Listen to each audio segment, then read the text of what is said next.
Welcome everybody. We are really excited to have you here. My name is Mary Jo Madda. I will be the moderator for today's session, and I'm very excited to be joined by three incredible panelists, which I'll introduce them in a few moments. But before we do that, we wanted to give you a little introduction to what we're going to be talking about today. So COVID-19 was an understandably incredibly difficult experience for every single human being on this planet. I would argue, though, that it was particularly difficult for teachers and students. And the Codenext program, which we'll talk about in a moment, was sort of in the same boat. We are a typically live program that, in a matter of really days, was forced to take our entire program and turn it into a completely virtual experience from a previously 100% live experience. Here is a picture of what the insides of our labs look like. This is our lab in Oakland, California. We also have two in New York and are hopefully, knock on wood, going to open one up in Georgia someday. Keep your fingers crossed. But we really did have to go from a completely live in-person experience to a virtual experience. Codenext has been around for several years, and the goal of it is really to cultivate the next generation of Black and Latino Hispanic tech leaders. It was founded in 2015, but since that, we've really pushed on having clubs and experiences that students can physically come to, and through community relationships, mentor-mentee relationships, and courses, they are really getting to not only learn about coding, but also experiencing what it's like to be in the tech world as a leader, a program designer, a product manager, and everything in between. Now, we had our first graduating class come out of the program last year, actually, right when COVID was really just at the forefront. And we took stock of what students were doing, and we noticed that we were having pretty good statistics. 91.5% of Codenext first graduating class went to college and or university. 88.4% elected to major in STEM fields. But then what was really interesting was that about 60% of them specifically named computer science or information systems as their designated major previous to even going into college. So we're talking like June, July of that summer. But when we had to go virtual, we thought, all right, what is it going to take to really keep this system going, this system of community, the feeling of togetherness that really makes Codenext, it's really, in my opinion, just a very unique experience. And at today's panel, I've invited three folks that represent basically different members of our community to come and talk a little bit about what they experienced during the pandemic and some of the tactics that they think we should continue utilizing even once we go back in person. I'm going to start actually from the right and move to the left. So first off, foremost, we have Paco Nieto. He's been with us for years. He is our curriculum manager and creates a lot of the amazing curriculum that we have. I would say that he probably represents sort of like our teacher, coach, and curriculum developer audience. And we'll get to introducing them in a second. Then we have Amber Morse. Amber is our community manager for our Codenext Oakland Lab, really sort of the administration heart of what we do. And then we have Isaiah Fleming. This past year, for the first time ever, we decided to launch Codenext Connect, which is almost like if you took a lab and put it completely online. He is a student that comes to us from Forsyth, Georgia. He's one of our first Georgia students that we've ever had as part of our program, which opened up to students across the country.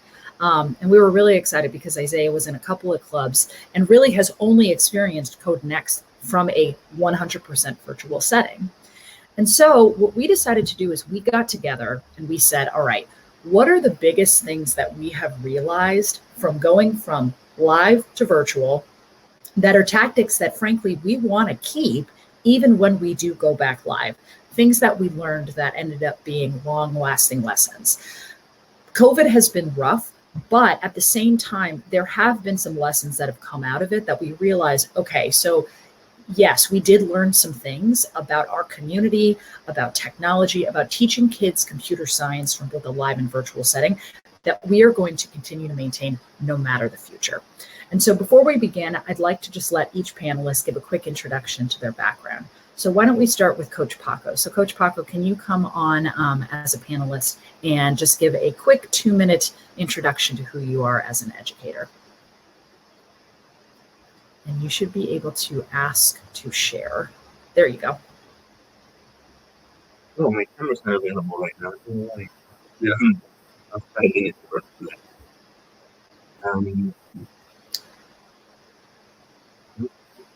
Paco, can you hear us? Yeah, I can hear you. Okay, there you go. I just can't turn on my camera for some reason. So maybe you want to start with somebody else first? Let me figure this out. Sure. Coach Amber, do you want to hop on? And why don't you give us a 2-minute introduction to who you are and what you do for Codenext?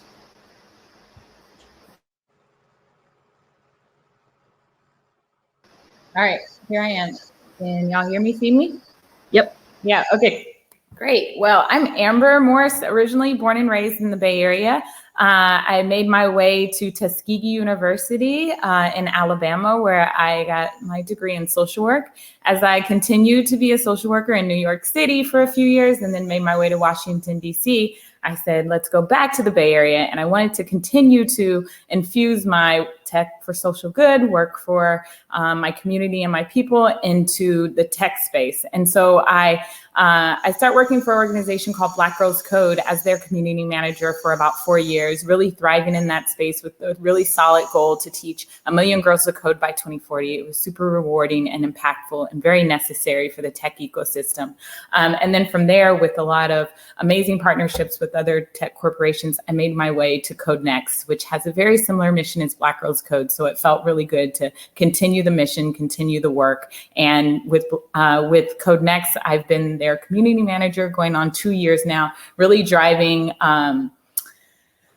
thinking about what recruitment looks like, partnerships with other organizations in the particularly Oakland area, or the Fruitvale district of Oakland, being very special and near and dear to our heart, thinking about just the space in general, a lot of logistics when it comes to how a student can feel warm, welcome, and prepared for this space, or Googleverse as we call it. So that's me in a nutshell. Awesome. Thank you, Coach Amber. It should be known, by the way, that I think every single person in Oakland knows Amber. She is basically the mayor of Oakland, even though I know Libby Schaaf is technically the mayor. Amber's actually the mayor. You can't deny it. Come on now. All right, Coach Paco, I see you on camera now. Yes. Right. Yeah, I'm Coach Paco Francisco. That's my name if you see it on the chat. Curriculum manager for Codenext. I've been an educator for about 21 years at this point. Started as a teacher, bilingual Spanish, and then eventually became a technology coordinator and got really into tech and started teaching myself how to code about 10 years ago or so. Got really excited about making products and software stuff for students and teachers. And then eventually those two skill sets combined into what I am today, I guess. Somebody who works on curriculum, but also has some technical knowledge. I'm originally from Mexico. I'm lucky to say that I'm the son of one of the first computer science people in Mexico. My dad was brought in as an engineer when he was in college to work on those big room computers. And yeah, basically, I didn't have any interest in it, up until about 10 years ago. So I was not raised like that for a while. So anything else, MJ, I'm leaving out? I think that's it. I mean, truthfully, there will be plenty of time for Q&A at the end of this, everyone. So if you have further questions related to our panelist backgrounds, please feel free to add it in the Q&A chat. And we'll leave about 10, 15 minutes at the end for that. All right, so now we're going to take it from California over to Georgia and introduce Isaiah. Isaiah, who are you? What are you studying in school? How old are you? All that good stuff. All right, hello everyone. My name is Isaiah Fleming. I'm 15. I'm a rising junior at Arabian Mountain High School. I didn't start programming until, I don't know, maybe 9 or 10 months ago during the pandemic. I originally didn't want to.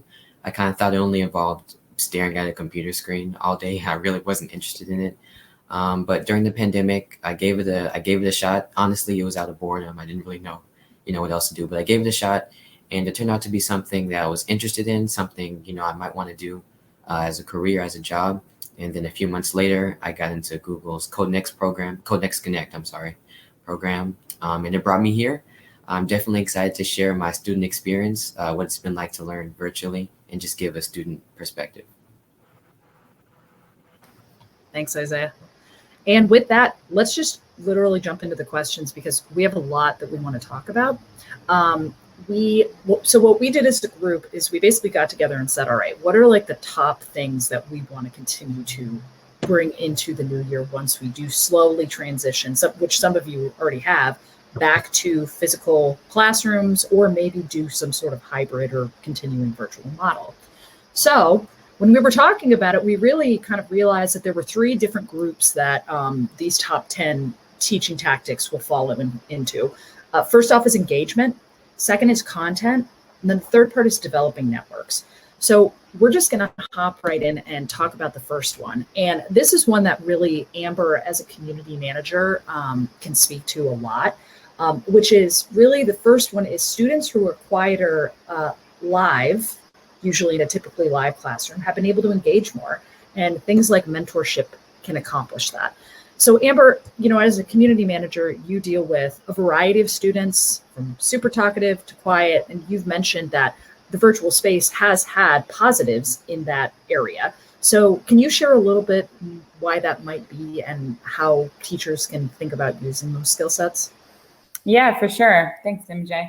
So when we think about our lab is very interactive and chaotic and fun and very organized and tinker space at many times. And sometimes a student with a personality that may be a little bit quieter can get kind of lost in that sauce. Still be able to thrive, but maybe not take some time. Now that we've pivoted to the virtual model, the virtual model has really allowed students, the quieter students, giving them a lot more of a platform to kind of have a voice, although they had that before, but really kind of drowning out the noise. So as much as we, may hit off an icebreaker or show me about, share your screen with me and let me see how you're working through this problem. It kind of drowns out the noise. So maybe that one student that kind of can easily talk over a student and get really excited, which we do encourage that as well. It just kind of gives that quieter student a little more support as needed. Also, very much utilizing breakout rooms has been very successful in those small, intimate settings, which we can easily do live, but there's also a special cadence that causes when we're in a small, intimate breakout room, whether that's through Hangouts or a Zoom breakout room, that just allows one person to just kind of speak up and really share their opinion or share some roadblocks that they're hitting. In addition, there's definitely different tactics that have been very helpful for maybe more of our shyer, quieter students. Love to utilize the chat box a lot more than speaking. And I think our coaches have done a great job to just meet them where they're at. And if chatting is their jam, then let's chat this out. Or maybe we've noticed that, a student is chatting with us and we're talking back to them. So it's really kind of just adapting as we kind of hit a really crazy rough bump, but really being able to support them in ways that they can show up as their best selves.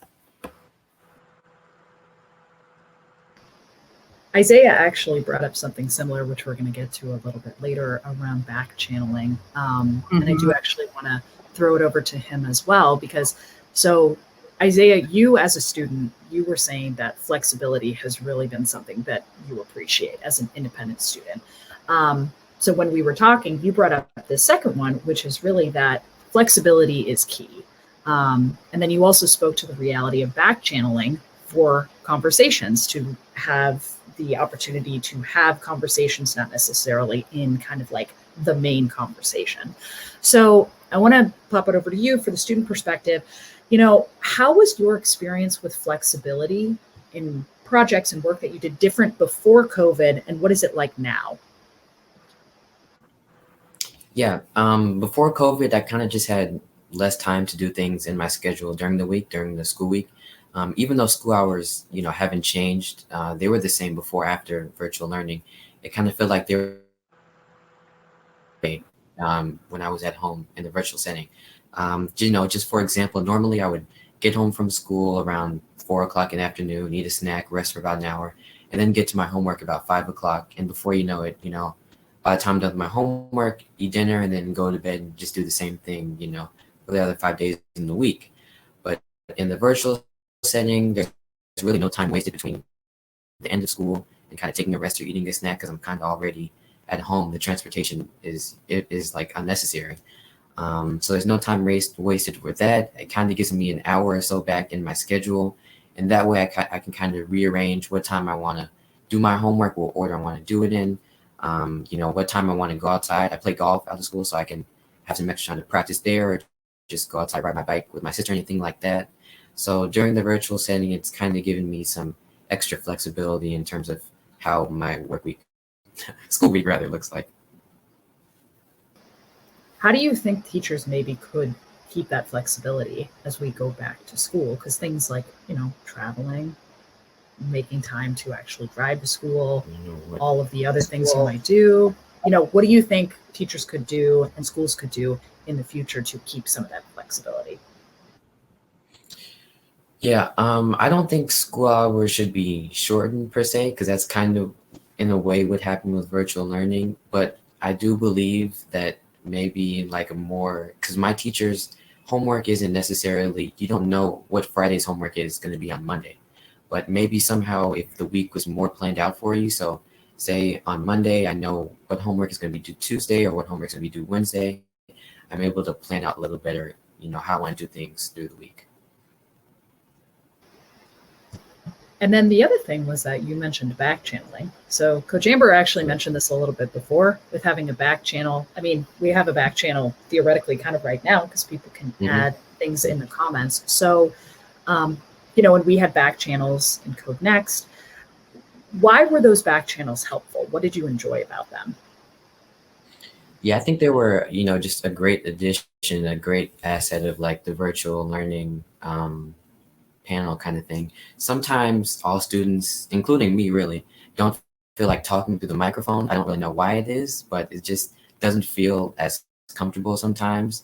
This includes me. So being able to, interact throughout the chat or the mic is just a great addition. It kind of simulates like the live interaction of a classroom. You kind of get some people talking through the mic, some people talking through the chat. And you kind of get a lot of ideas flowing that way. I don't know if that would be able to work in, live face-to-face classroom.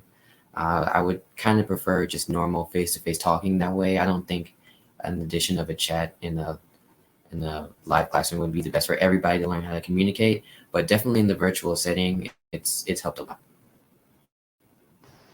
Coach Amber, I see you kind of nodding your head. I feel like you've got some additional thoughts about this too. No, I'm just happy that you mentioned that, just because I think each student just shows up in a different capacity and their capabilities of what kind of just lets them thrive in this virtual space. And whether that's chat or whether that's video, whether that's camera on or camera off, we all know that camera on helps with community. I'm all about let's see that face. Let's, open up your camera. But, there could be some insecurities on the other side of that camera that we definitely have to be aware of and respect. So thanks for sharing that, each student has their different learning styles.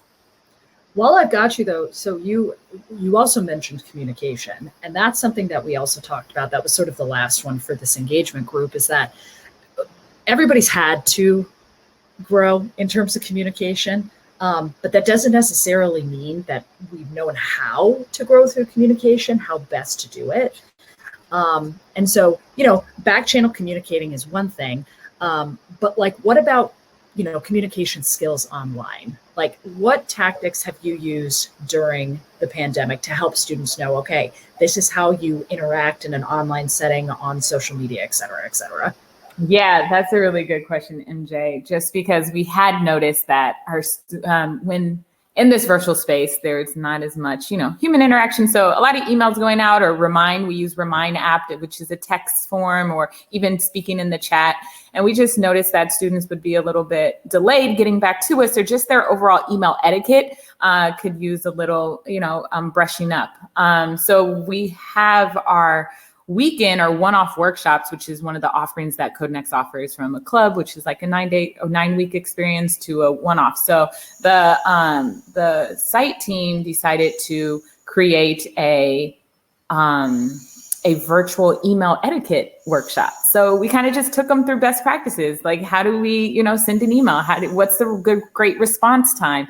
We're working with high school students, and email is not their go-to. They prefer to be on probably a quick chat. You'd get a quick response. So we just went through some best practices, even did some small exercises of example emails and how to kind of reach out and what that should look like. And we got a lot of good feedback from the students that it was very helpful, because sometimes they just don't know. So when we think about communication in this virtual space, a lot of online communication and how to be positive, what I've noticed from our students when we have a demo day or we're presenting, the chat is lit up with so much positivity. And I think that can also go a long way in confident building for our young students. So just encouraging that virtual communication is really clutch.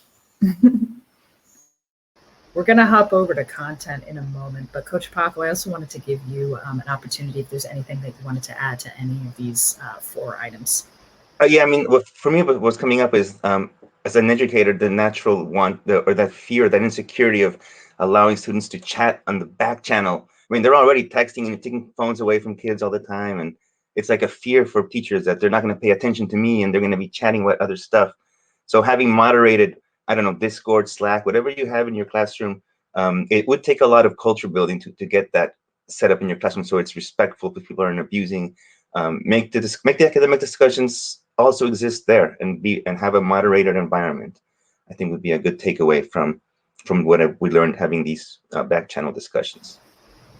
I agree with you, Paco, and I'm actually going to put Discord in the chat, because we recently did a design sprint with our students. Actually, I believe, Isaiah, you were a part of one of them, weren't you? And were you with us for our design sprint? Or did I make that up? I can't remember.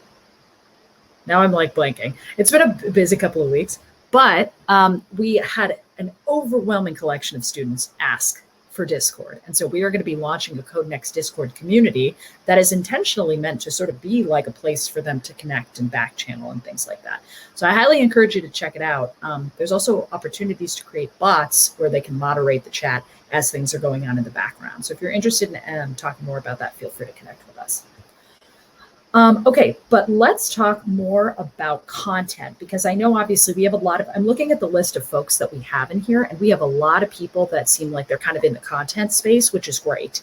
And so I want to move us into, okay, the things that we were talking about when it comes to working with content and how you deliver that content in either a virtual, hybrid, or live space, really tactics that should exist across those different environments. So Isaiah, I'm going to come to you for a second, because you were like singing praises about projects. You've done a lot this year. You've done them in Codenext. You've done them for school. And so I'm curious to get your thoughts a little bit about, how do we keep project-based learning coming back as we go live? Like, what would you want to see as a student? Yeah, so I've done, as Coach MJ just said, I've done a lot of projects this year. In fact, my first project, the first thing I did with programming was like a little block game tutorial that I followed along with on YouTube. It was, I don't know, maybe 3 or 4 hours, and it was just a player at the bottom of the screen and blocks falling from the top. And, I just kind of just spent a week or two just learning Python on my own with that. And that was my first experience with the coding project. In school, pretty much every subject, there were a lot of projects this year. Fewer tests, which I'm a fan of personally. I don't really like written tests. I'm not the best test taker, but if you give me a project, give me a week, what it needs to look like, I can kind of figure that out. In terms of Codenext, my most notable project would probably be the latest one I did. I was in the game design lab. I made a game called Star Destroyer Apocalypse. It was written in JavaScript. In the class, the first 3 labs were kind of teaching us JavaScript. I didn't really have any JavaScript experience, so we were kind of learning some of that, how functions are written, if-then statements are written, other operators, things like that. And then the final 6 labs in the class were mainly about how to create the game and then how to pitch the game. Those 2 things were really new to me, especially pitching a game. That was something I didn't expect to learn. I kind of thought it would be all coding, but I learned a lot through how to be able to pitch a game, how to make it appealing to other people, whether it be for sale or just a school thing. regardless, I'm glad to do that. And when it comes to project-based learning in school, I think that's the best way for myself to learn. I have a couple of friends that kind of agree with me. So I think it's the best way for a lot of kids to learn. You're able to explore new things, you're able to go online, combine some of your old ideas with your new ideas. Just turn off your camera. There we go, Isaiah. I think you're coming in a little choppy. You want to test it out real quick? All right, can you guys hear me? Yes, that's a lot better. Can you hear Yep, me that's well? way better. Okay. So where did I leave off? Why don't you go back to sort of like when you were talking about your Star Destroyer game that you made from Codenext, sort of like the big things that you're learning now about, the big thoughts you have about project-based learning going back to school. Right, okay. So the class was mainly dedicated to learning how to develop a game as well as how to make it appealing and kind of learning how to pitch it. The first 3 labs of the class were dedicated to learning JavaScript. I didn't really have much JavaScript experience, so we kind of learned if-then statements, functions, things like that within JavaScript. And then the last 6 labs were dedicated to learning how to actually create the game and how to create a pitch for the game, something I said, I had no real experience with. I kind of thought it would be all coding, but that aspect of the project was really important. It kind of gave me an idea of what I would need to say if I would, try to present this to a group of people who would try and buy the game or just a school project, So yeah, in terms of project-based learning, that's definitely the best way for me to learn. A lot of my classmates that I've talked with personally have said that they enjoyed doing that rather than taking tests. Works for them. But for me personally, I definitely am able to learn more through a project. Basically, I feel like this is sort of the go-to. Projects are better than tests. And I hear that a lot from students, but I don't just hear that from students as well. After Isaiah talked about that, Coach Paco actually also referenced it a little bit, though his was a bit more specific to thinking about, how students share it. So one of the tactics that came up was, so when students can create video walkthroughs, pitches of their projects and share them digitally, everyone can participate in demos. And then there's a visual record for others to see, which I think, as we know, in a post-COVID world where so many people are online, the fact that there's one of those online is pretty incredible because other people can see it. So, Paco, how do you recommend that students take advantage of, these virtual spaces to share their work? Students are not naturally, but they're very accustomed to going to YouTube and watching videos and stuff like that. So it's great to have them record themselves pitching and presenting, because you could try over and over again. You can mess up and re-record it before you upload it. So it builds confidence. Not that there isn't a space for live demoing and pitching, because when we were live, we would have students prep, and we'd give them sessions on how to pitch and how to demo, and they get up on the stage and they show their app. And sometimes stuff goes wrong when you're on the stage and the sound and the stuff doesn't work. So it's going to be really stressful. And there's a time to teach kids how to manage that too. But at the same time, there's students who are really shy, who maybe are not going to be able to present or don't feel confident. So it just gives everyone a chance to have to share their thoughts, to share their app or their project or their website or whatever they made, to click through it and show all the features. Maybe spend a little bit longer time than they would if you have like a 2-minute pitch, because you have a room full of students, you can't get through them all. And then it leaves an artifact that you can then save and store, put it up in your class website, put it up somewhere else. And then other kids next year can then click on it and see, oh, this is what they built. This is what inspired them to do this or whatever. So it's just a good way to kind of have that permanence of artifacts that you can keep. And also, yeah, like it was brought up earlier, a lot of the students who are shy don't have to face a room full of faces staring at them, and they can kind of breathe easier. They still get nervous recording their demos, don't get me wrong.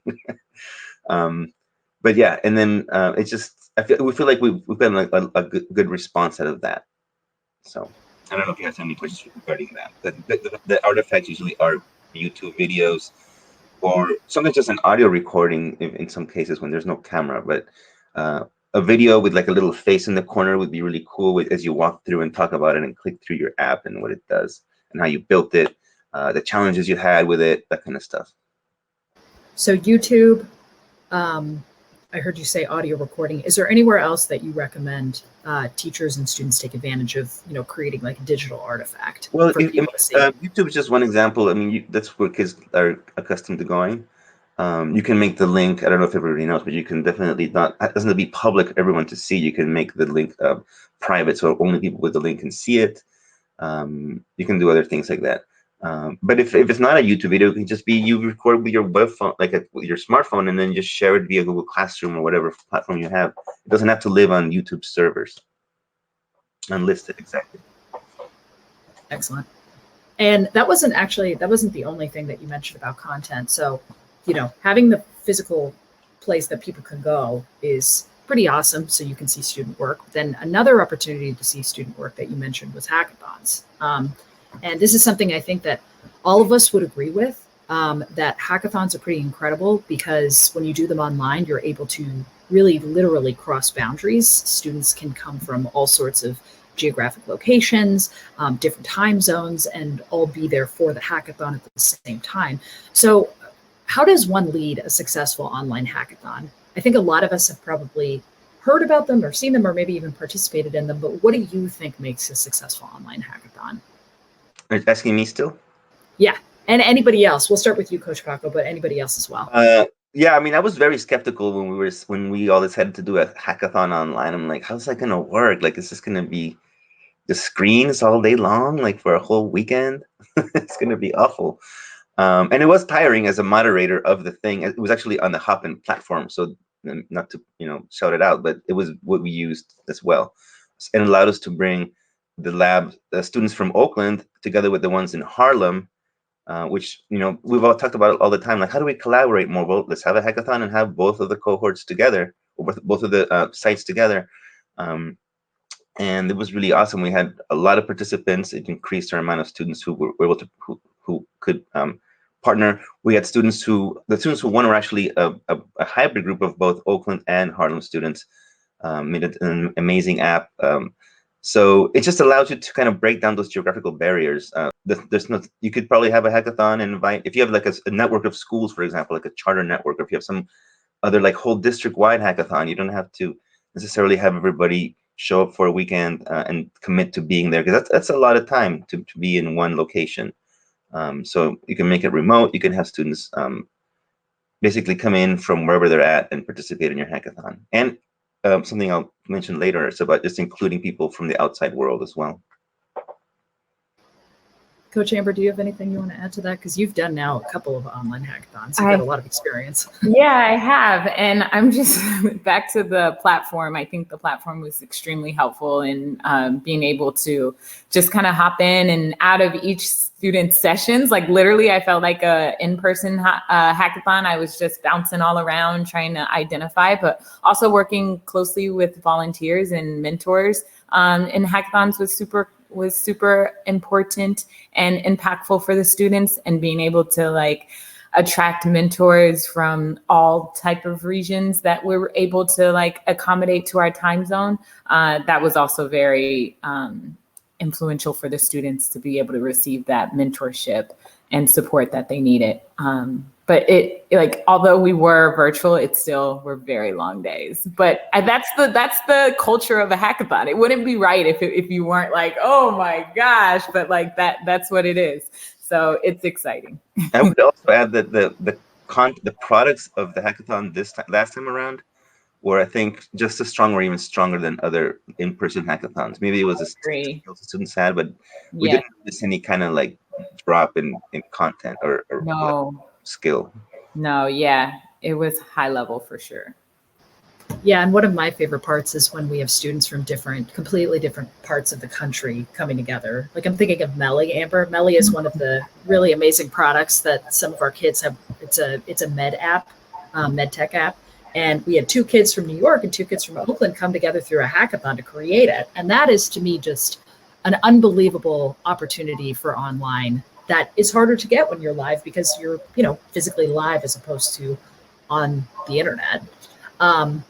Which moves me to finally developing networks, which is the third group, because we live in an increasingly hugely connected world, universe, if I'll go out on a limb and say that, but world. And so, you know, what can we do to continue to advance these opportunities of developing these networks? And during COVID, you know, one of the things that came up was creating more events that virtually span borders, and specifically creating more tailored programming. So Coach Amber, I'm not going to let you off the hook quite yet. I want to come back to you and ask, because literally you have the word community in your title. You plan a lot of opportunities that kind of take computer science learning outside of like traditional curriculum and put it more in the real world. And, you know, even though we're all stuck at home, you get excited about being able to bring the world to students. So can you talk a little bit about the community events that you've done? What's your hope for how to continue it? Yes. So back to the lovely world of virtual and the flexibility that allows us to be more cross-site, working closely with the New York community manager to create community events for both Oakland and New York. And in this virtual setting, trying to be as resourceful and creative as possible has been really fun. And I think one of the highlights is being able to add more interaction where we're sending students the materials that is needed, whether it's a cooking class, we're shipping them groceries. That just excites them in ways that like, oh, wow, groceries are coming to my house and now I'm having a Black History Month cooking lesson, or, you know, I'm making my favorite dish. That's really cool. And we're doing that in a virtual setting, and New York and Oakland are coming together. We've also curated some really cool vision board parties, setting up into the new year. 2020 had been a really rough year. So how we're going into the new year with the new purpose, new focus, and we shipped all the students supplies that were necessary to execute their vision boards. Speaker series is something that we were doing in person in the lab. And that is just kind of like an easy panel conversation, kind of like we're doing now. But having relevant, I think this has been a huge one. Even with our VP speaker series, sometimes our speakers can be a little dry, like have great content, but they can be dry and maybe not exactly what our students want to hear, but you know, they're into it. But being very intentional around creatives that resonate with our students and their interests. So we had a really cool creative group that worked on some very interesting brands like Future and just very much in the hip hop space. And our students were all kind of infused into that. So see their light bulbs go off, and you can tell when you've had a good community event, because after the conversation, the chat is lit up. The questions are here and there. You're not pulling questions out of them. That means that they're really into the content, and that's always makes Coach Natalie and I feel good. We've also hosted some really cool movie sessions where we screened movies and share and kind of had dialogue and conversation after that movie. Code Bias had been one. And some other great content movies. But yes, just getting very creative with community events, which definitely happen. We have another session called Leadership in Action that we curate within Codenext, where we really thrive community building and getting out in community and giving back to community. And we've been trying to like integrate that in virtual ways as well. Yeah, Airbnb experiences have also been a great resource for community building, being able to have magic shows or game nights. Yeah, I get lit up and excited when I think about community content, but being able to be as versatile with that content has been really exciting. Yeah, and even though we're run by Google, like our budget is actually it's not that big. So we have to do a lot with a little. And one of the things that's great about what Amber mentioned is, I mean, you know, Coded Bias, we have a Netflix account. Someone has a Netflix account. We showed it. The VPs that we have come in, you know, they're just coming in. I think that it's cool when you figure out how to do community events with kind of what you have. Oh, that's awesome. Oh, there's a watch party tonight. Highly encourage everybody to go see it. Coded Bias it's worth watching. If you haven't seen it, please do. Yeah. But it absolutely is a big part of, I think, what we do. And actually, Coach Paco also said something similar, specifically around bringing like professionals into the classroom. So, you know, it allows students to connect to industry professionals, bringing engineers, sharing knowledge, industry insights. And Isaiah, I'm going to come to you in a moment, but first I want to ask Coach Paco, like, you've been really passionate about this. You know, how do you recommend educators, computer science teachers incorporate professionals into lessons? Mm-hmm. Well, just to begin, I guess for us in Google, it's been a lot easier, I guess, because we work at a company that's full of engineers, some of the top talent in the world. So we source them to come teach our sessions, a lot of our sessions, to help write content and curriculum. So they're involved in all of the stuff we're doing, I guess, since the beginning of Codenext. But I think schools and other organizations that are trying to implement coding programs could do something similar, even if you don't work at a Google. Hopefully you are in a region that has, or maybe that's the whole point. You don't have to be in a region or surrounded by engineers in a company, because as long as you develop some networks and relationships with engineers or companies anywhere, really, you could have a program where they can come into your classroom, teach a session, or just ask an engineer. If you're trying to build diversity in tech, then bring in engineers from the background of the students you're trying to teach. So once they see those faces in the classroom virtually, I mean, obviously, if they come to the classroom and talk to the class, it's a lot better, but you might get less people who are willing to drive out somewhere and show up and then drive back to their. But if you just say, hey, I just need 15 minutes of your time, just hop on your computer and beam in and talk to us how you built this tool and how, like, the challenges. That might be a great thing for students, or a Q&A session or a panel session like this with us, a couple of engineers, and then have, or any kind of maybe it's not engineers, maybe it's people who work in other sides of technology who are related. Maybe it's a product manager, maybe it's a UX designer, something like that. So show the students different aspects of that, and have them see themselves what they would look like further ahead in their career, so they know what awaits for them, and they can ask them questions about how did you get in. I mean, even not just technical stuff like how to build an app, or how does this service work. It could be around questions around how did you get into college? How did you choose to work in machine learning? Or what made you choose this route? What are some obstacles? What should I look out for? So those kind of conversations really build that social capital for students, so they feel like they can engage in those conversations with industry professionals. Isaiah, while we're kind of on that topic, who, like, you are into tech, you love to code, who would you want to meet and hear from? Like, who are the professionals, the adults that you would want to learn a little bit more from, or have come, do a panel with you and your fellow students? I mean, the software engineers at Google, that was one of the factors for me actually wanting to apply to Codenext. I mean, Isaiah, I think I was literally taught by them. You're cutting out a little bit. You want to try? Okay, actually, I think you're back now. No, your camera's off. Keep it off. Go ahead. I think you actually might be better now. Okay. Yeah, the Google engineers that I was taught by during the Codenext program, I mean, they were examples of people I would talk to and learn from. I mean, other than career day, I guess at school, I was never really exposed to software engineers, and that's definitely not the same as Google's Codenext stuff. Getting to actually, talk one-on-one with Google's coaches, where, I mean, that was exactly what I was looking for, really. Okay, I think it kind of cut out a little bit, but I think I got the main part of it, which was basically talking to software engineers. It sounds like that's really what it comes down to. So yeah, software engineers, product managers, anybody outside. Oh yeah, go ahead, Coach. It's just really cool when you have someone come into the classroom and says, "Yeah, I built. You see that button on your phone when you request the map or whatever? I built that button," or something like that. Like, "Oh, I use this button all the time," something like that. We've seen that happen a number of times. Yeah, I even geek out in those opportunities. Like, little celebrity. Awesome. All right. Well, we're almost at the Q&A portion. I want to make sure we have at least 10 minutes for that. But you'll notice that we got to 9 topics, but it says 10 best virtual teaching tactics. All right. So I did decide to throw in one of my own.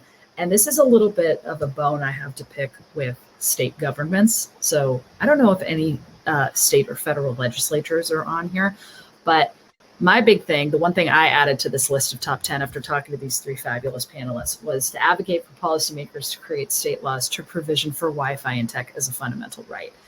This may sound crazy, but if you actually look at the state legislation that came out over the last year and a half of COVID, very few states actually put in state laws that will now allow for states to support Wi-Fi and tech provisioning, which I find to be absolutely insanity and abhorrent because of everything that's been going on over the past 15 months. So my hope, it's not, yes, I agree, Dan, it's not crazy. I think what's kind of amazing is just that there wasn't more done. Some states have done some work. I mean, California, for example, reallocated and rewrote some of their laws for this.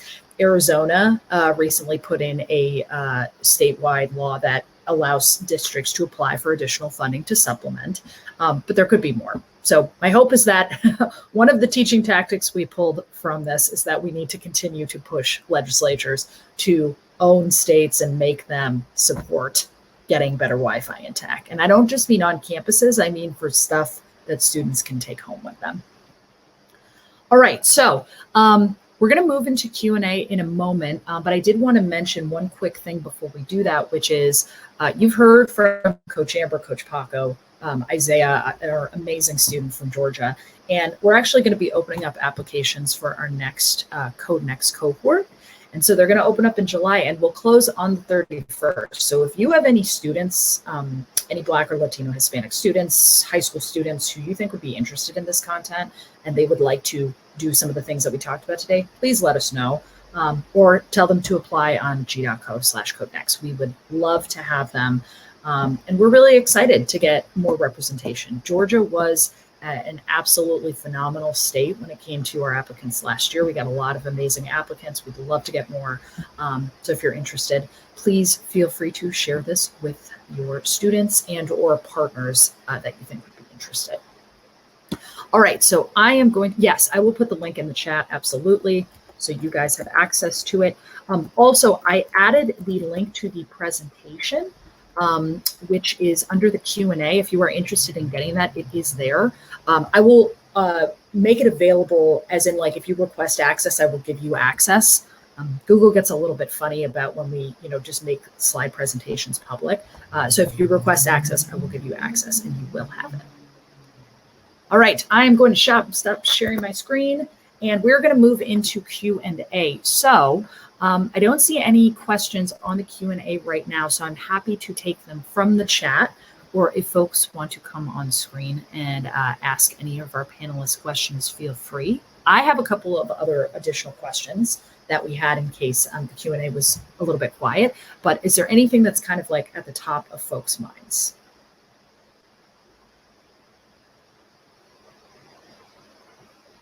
I'm just gonna, this is my waiting kind of pause dance. Amber likes, she loves that. Dancing with you. Okay, so since it seems a little quiet, I'm just gonna go out on a limb and say a couple of questions. So if anything pops into your mind, feel free to add to the context, add to the conversation, just throw it in the chat. I will keep an eye out, I will make sure that we ask. One thing that I did see earlier that somebody had asked a question about, I believe that it was Terry. Terry mentioned that teaching email etiquette for friendly versus business school email is absolutely critical. And there will, need to be more skills taught like this for college and career. I'm curious, what sorts of skill sets, Amber, do you think that students really gravitated towards in some of these college and career readiness workshops that you did? What were the ones that you saw really stick? Yeah, so I definitely saw in terms of our professional development workshops, anything that was content around financial literacy really went a long way in terms of their awareness and advancement of just how money management. Also resume building and interview tips. It was really amazing to see, a high school student be able to start to craft their portfolio in ways that organize their achievements.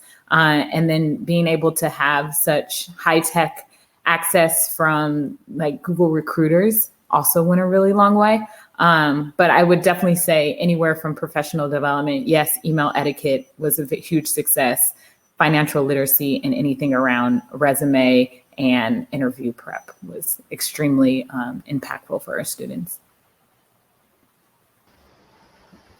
Coach Paco, do you have any recommendations for how to, I mean, you write a lot of content, put together a lot of, lesson plans, unit plans. How would you suggest bringing in more of those skill sets into a typical computer science lesson plan?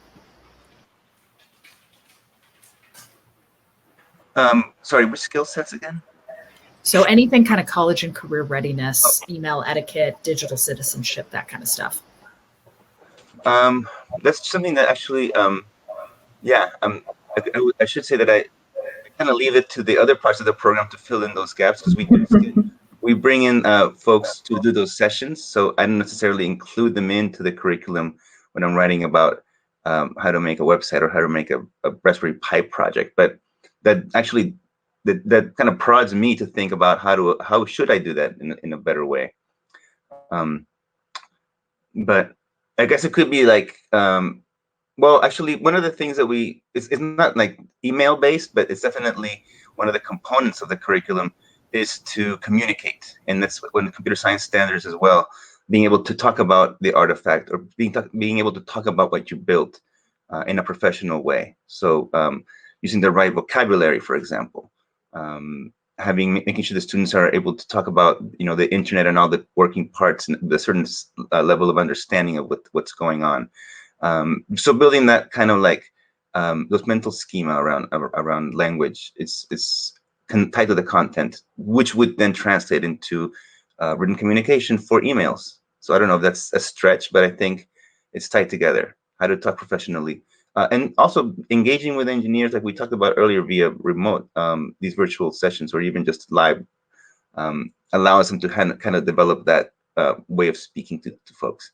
And we do see that some students reach out to us just to see how we're doing in a very professional way. They've learned how to make emails. Not all of them yet, and it's not their preferred format, but they do at least recognize that it's like a gap in them. That they haven't had because it's just not something they use in their daily lives for their friends, so they're thankful when they do receive that kind of instruction.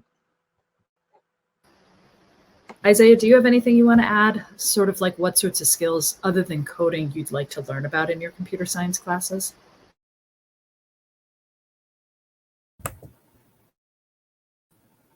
I would say better pitching. I mean, I said before I learned about it, but it's really a skill. My public speaking isn't that great. So kind of learning how to be able to discuss what you made, how you made it, why you think it's interesting, why you think that other people think it should be interesting. It's kind of a really important skill when it comes to communicating that. So that's something I'd like to learn more about in a computer science class. Yeah, well, actually, when you brought it into like pitching and stuff like that, I do. Yes, when you build curriculum, you have to make space for the student to be able to present what they've built. If it's a project-based thing or some kind of product-oriented lesson or where there's an output that you present, students will rise up to the occasion when they know there's going to be an audience. So they're going to make the thing look better. They're going to put more effort into it. If it's just for the teacher to see, you're going to get less. I mean, maybe not always, but I have seen that students who are asked to perform or put it up on the stage or talk about it publicly spend more time and effort into developing that product. So you got to make the curriculum have space for that. So don't just say, okay, the lesson ends and the project's over. No, like what's the next step? Are you going to then talk about, you're going to demo it, you're going to pitch it, you're going to be able to communicate your design choices, why the trade-offs, because that's part of computing. Like how do you, what do you choose this route over this route? Why did you choose this technology over that one? Being able to talk those things through publicly, whether it's on a stage or on an email or a chat, well, those things are really important. Communicating about your design choices or engineering choices. I was going to say that's definitely what enhances a hackathon is that excitement around pitching. And Paco, like you mentioned, students are going to perform differently when they know they have to present or there's going to be an audience there. They're just going to show up in a different capacity. So that's always exciting. Just one more add-on in terms of content outside of coding that students would love to see. I'd be remiss if I didn't speak about wellness and mental health and just how that space is huge. And I think our students definitely thrive in any areas that we're able to show up and just allow them space to meditate, allow them space to move their bodies or do any type of creative writing. And that's another great partnership that we've been able to leverage in a virtual space with the diatribe. I think that mental health and mental awareness, especially in such unfortunate times that we've been in, has definitely played a big impact on our Codenext students and giving them the space and capacity they need to just love on themselves. I know we're almost out of time, but I'm going to add the diatribe's link in the chat. So the diatribe was started by Fable. He's a slam poetry artist out of Grand Rapids, Michigan. He's been on the circuit for many years, and he basically started a nonprofit to teach students how to essentially channel, their different thoughts and emotional states through the art of creative writing. And it may seem like, okay, wait a minute, is that really related to computer science? But when the students go through it, man, they absolutely love it. And part of the reason is because the community that we built isn't just about tech. It's also just about togetherness. And like you were saying, Coach Amber, mental health. And, we're here to support. And I think that that's important for all of us as educators to know, is that it's not just about the content. It's also about the love and support that we show our students. So, all right. So we are officially at the end of this panel. I hope everybody joins me in giving a virtual round of applause to our amazing panelists, to Isaiah. Isaiah, thank you for taking time out of your summer break to come do this panel. Coach Paco and Coach Amber joining us from Oakland. And I am going to drop the link in the chat one more time for the Codenext site. This is actually the one that it's not the little tiny link. This is the bigger link that you can click on. If you have students who you think would be interested in applying, please feel free to let us know. Or, oh, Paco, you're in San Diego right now? I guess I forgot about that. Okay, that's fun. If you have any questions for us, also feel free to shoot us a note at codenext@google.com. We are more than happy to answer any and all questions. But otherwise, thank you so much to the Constellations PD Summit team for putting together this amazing session. Love Hopin, love what's going on. And Terry, I will turn it over to you. Well, if there are no other questions, we can head out to a short break before the next series of, oh, I'm sorry, go ahead. Just one quick pitch. We do have another Codenext session coming up. So making sure that if you're interested in learning more about Codenext, you visit that session, which I think is today, later on.